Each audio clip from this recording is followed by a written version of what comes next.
പ്രക്ഷോഭം നടത്തുന്ന ഏക രാഷ്ട്രീയ പാർട്ടി ഇന്ത്യൻ യൂണിയൻ മുസ്ലിം ലീഗ് ആയിരിക്കും എന്ന കാര്യത്തിൽ യാതൊരു സംശയമില്ല. എല്ലാവരും പറയുന്നത് തെരഞ്ഞെടുപ്പിന്റെ റിസൾട്ട് വരട്ടെ. ഒട്ടുമിക്ക നേതാക്കന്മാരൊക്കെ ഈ തെരഞ്ഞെടുപ്പ് പ്രചരണമൊക്കെ കഴിഞ്ഞപ്പോൾ ഇവിടെ സൂചിപ്പിച്ചതുപോലെ പലരും വിദേശയാത്രയിലും ടൂറിലുമൊക്കെയാണ്.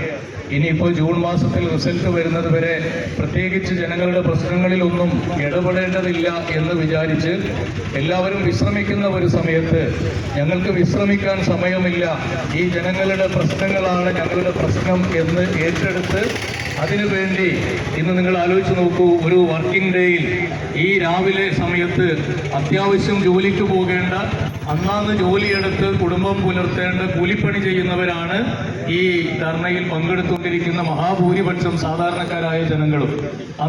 ഇന്നൊരു ദിവസം പണിക്ക് പോയിട്ടില്ലെങ്കിൽ അവരുടെ കുടുംബത്തിന്റെ സ്ഥിതി വളരെ മോശമാണ്. അത് മനസ്സിലാക്കിയിട്ട് പോലും ജോലിക്ക് പോലും പോകാതെ തങ്ങളുടെ ഏറ്റവും പ്രധാനപ്പെട്ട ഒരു വിഷയവുമായി ബന്ധപ്പെട്ട് പാർട്ടി ആവശ്യപ്പെട്ട സമയത്ത് വളരെ കൃത്യമായി രാവിലെ 10 മണിക്ക് തന്നെ മമ്പാട് അങ്ങാടിയിലെത്തി പ്രകടനം നടത്തി പഞ്ചായത്ത് ഓഫീസിന് മുമ്പിൽ ഒരു ധർണാ സമരത്തിലാണ് നിങ്ങളെല്ലാവരും ഉള്ളത്. എന്തിനു വേണ്ടിയാണ് ഈ ധർണ നടത്തുന്നത് എന്നതിൻ്റെ വിശദാംശങ്ങളാണ് പ്രിയപ്പെട്ട സെക്രട്ടറിയും പ്രസിഡന്റും ഇവിടെ സൂചിപ്പിക്കേണ്ടായി. ഞാനത് ആവർത്തിച്ചു പറയുന്നില്ല. പക്ഷേ ഇവിടെ ഈ പഞ്ചായത്തിനകത്തിരിക്കുന്ന ഉദ്യോഗസ്ഥന്മാർ, അവരെ ഭരിക്കുന്ന ഭരണസമിതി അംഗങ്ങൾ, ഞങ്ങൾ ശ്രമിച്ചുകൊണ്ടിരിക്കുന്ന ഈ ഗ്രാമപഞ്ചായത്തിലെ മുസ്ലിം ലീഗ് പാർട്ടിക്കാരല്ലാത്ത സാധാരണക്കാരായ ജനങ്ങൾ, അവർ മനസ്സിലാക്കേണ്ട ചില കാര്യങ്ങൾ അവരുടെ മുമ്പിൽ ഉണർത്തുക, അത് ബോധ്യപ്പെടുത്തുക എന്നത് ജനകീയ പ്രക്ഷോഭവും ജനാധിപത്യ രീതിയിൽ സമരവും നടത്തുന്ന ഒരു രാഷ്ട്രീയ പാർട്ടിയുടെ ബാധ്യതയും മര്യാദയുമാണ്. ഇവിടെ കരീം സാഹിബ് സൂചിപ്പിച്ചതുപോലെ ഈ പഞ്ചായത്ത് ഓഫീസിന്റെ മുമ്പിൽ പ്രിയപ്പെട്ട പോലീസ് ഉദ്യോഗസ്ഥന്മാർ കാവൽ നിൽക്കേണ്ട യാതൊരു കാര്യമില്ല. ഞങ്ങളാരും പഞ്ചായത്ത് ഓഫീസ് തല്ലിപ്പൊളിക്കാൻ വന്നവരല്ല. ആ ഒരു സമരത്തിന്റെ ശൈലി മുസ്ലിം ലീഗ് പാർട്ടിക്ക് ഉള്ളതുമല്ല. ഞങ്ങളിത് തല്ലിപ്പൊളിച്ചാൽ എന്താ സംഭവിക്കാൻ പോണത്? നിങ്ങൾ ആ ബോർഡൊന്ന് വായിച്ചു നോക്കി, ഒറ്റ നോട്ടത്തിൽ തന്നെ പഞ്ചായത്ത് ഓഫീസിന്റെ കെട്ടിടത്തിന്റെ പേര് സീതി ഹാജി സ്മാരകം എന്നാണ്. ആരാ സീതി ഹാജി? നിങ്ങളെ എന്താ പറയാ, കാക്കക്കൂട്ടിൽ മുട്ടയിടുന്ന കുയിലെന്നല്ലാതെ സ്വന്തമായിട്ട് എന്തെങ്കിലും ഒരു സംഗതി വലിയ വർത്താനം പറയും സഖാക്കള്. ഞങ്ങള് പഞ്ചായത്ത് മാത്രം സഖാക്കൾ ഭരിച്ചവർ പറയും ഭരിക്കുന്നത് നിങ്ങളല്ലേ. ഇപ്പൊ കേരളങ്ങൾ ഭരിക്കുകയാണ്, പഞ്ചായത്തുകൾ ഭരിക്കുകയാണ്. ഇത്രയും ഒരു സൗകര്യം നിങ്ങൾക്ക് കിട്ടിയിട്ട്, നിങ്ങളുടെ ധനകാര്യമന്ത്രിയും നിങ്ങളുടെ പഞ്ചായത്ത് മന്ത്രിയും ഉണ്ടായിട്ട് ഈ പ്രൈമറി ഹെൽത്ത് സെന്ററിൽ ഒരു കണക്ക് എഴുതാനും പോകട്ടെ, ഒരു ചീട്ട് എഴുതാൻ, ഒരു സ്ഥാപനം വെക്കാൻ നിങ്ങൾക്ക് പറ്റൂലെങ്കിൽ പിന്നെ ആ ഡിവൈഎഫ്ഐ, ആ CPM എന്നൊക്കെ പറഞ്ഞ് നടക്കുന്നതിലും നല്ലത് വേറെ വല്ല പണിക്ക് പോയിക്കൂടെ ചെങ്ങന്മാരെങ്കിൽ. എന്തിനാണ് നിങ്ങൾ ഈ വർത്തമാനം പറഞ്ഞത്? എനിക്ക് മനസ്സിലാവണില്ല. ഒരു കൂലി ഡെയിലി വേജസിന് വെച്ചൂടെ? പഞ്ചായത്തിന്റെ തനത് ഫണ്ട് ഉപയോഗിച്ച് ഡെയിലി വേജസിന് ഒരു ഡിവൈഎഫ്ഐക്കാരന് വെച്ചോളൂ. നിങ്ങൾ ലീഗിനും കോൺഗ്രസിനും ഒന്നും വെക്കണ്ട.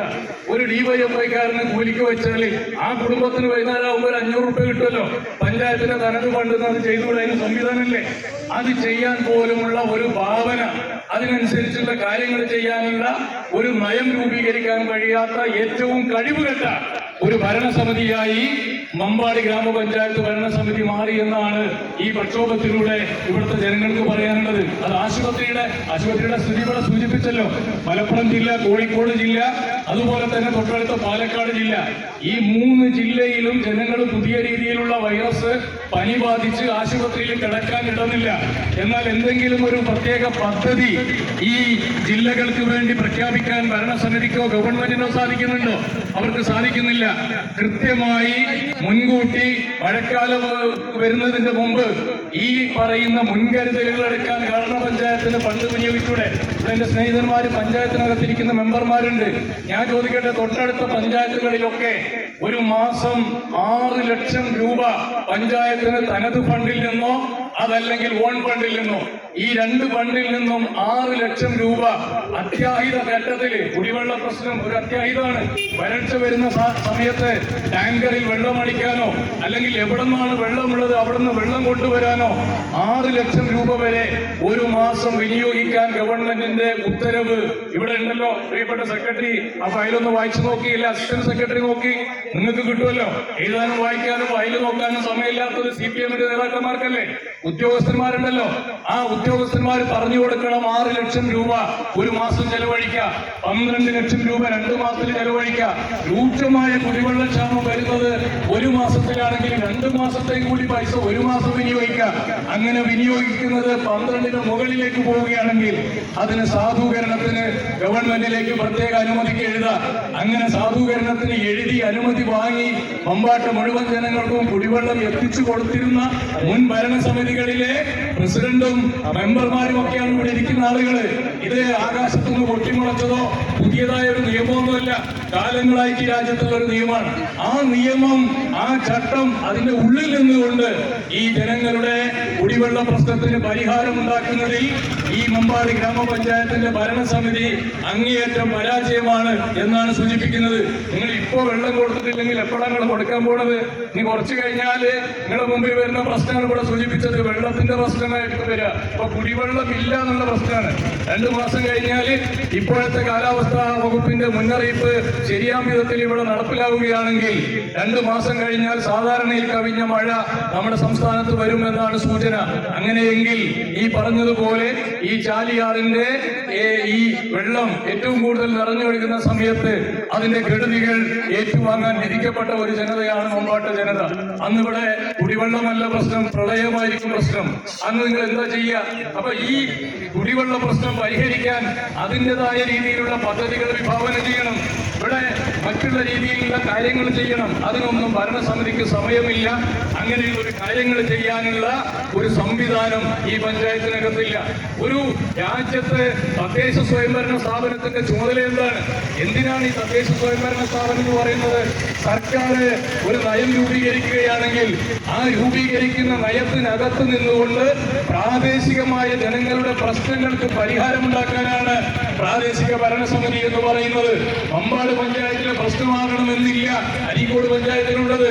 ചിലയിടങ്ങളിൽ ധാരാളം കോളനികൾ ഉണ്ടാവും, ചിലയിടങ്ങളിൽ അതിദരിദ്രരുണ്ടാകും.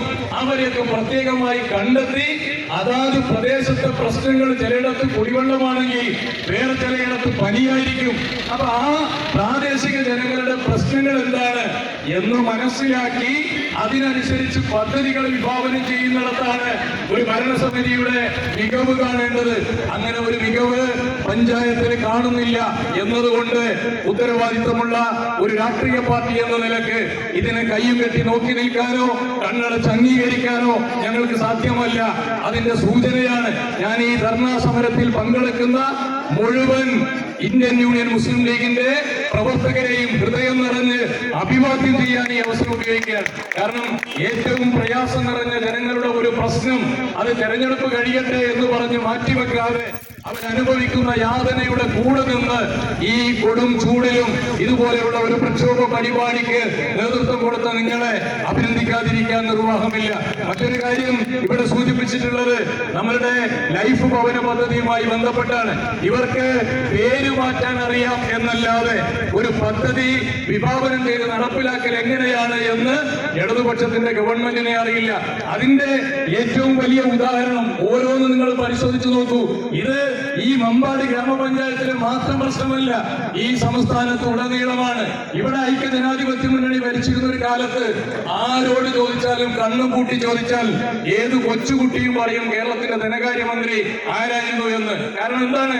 ആ ധനകാര്യമന്ത്രി ബഡ്ജറ്റിൽ വിഭാവനം ചെയ്ത ഒരു സംഖ്യ അല്ലെങ്കിൽ ഒരു പദ്ധതി അത് വളരെ കൃത്യമായി അതിന് പണം വെക്കാനുള്ള ഒരു സംവിധാനം കെ.എം. മാണി കേരളത്തിന്റെ ധനകാര്യമന്ത്രിയായ സമയത്ത് കാണിച്ചിരുന്നു. ഇന്ന് ആരാണ് കേരളത്തിന്റെ ധനകാര്യമന്ത്രി? ഞങ്ങൾക്ക് സാധാരണക്കാർക്ക് അറിയണ്ട.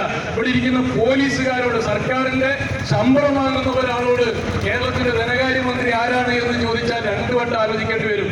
കാരണം എന്താണ്? അങ്ങനെ ഒരു ധനകാര്യമന്ത്രി കേരളത്തിലുണ്ടോ? ഇതുപോലെ പൂച്ച പെറ്റി കിടന്നൊരു കാലം കേരളത്തിന്റെ ഖജനാവിന് ഇതിനു മുമ്പുണ്ടായിട്ടുണ്ടോ? നിങ്ങൾ പരിശോധിക്ക്. മാസം 1-ാം തീയതി ശമ്പളം കൊടുക്കാൻ കേന്ദ്ര ഗവൺമെന്റിന്റെ കനിവിന് കാത്തു നിൽക്കേണ്ടി വന്ന് ശമ്പളം കൊടുക്കാൻ, ഉദ്യോഗസ്ഥന്മാർക്ക് ശമ്പളം കൊടുക്കാൻ ട്രഷറിയിൽ പണമില്ലാത്ത ദിവസങ്ങളാണ് ഈ സംസ്ഥാനത്ത് കടന്നുപോയത്. എന്നാൽ അവരാണ് 65,000 കോടി രൂപ കടമെടുത്ത് കേരളയിൽ നടത്താൻ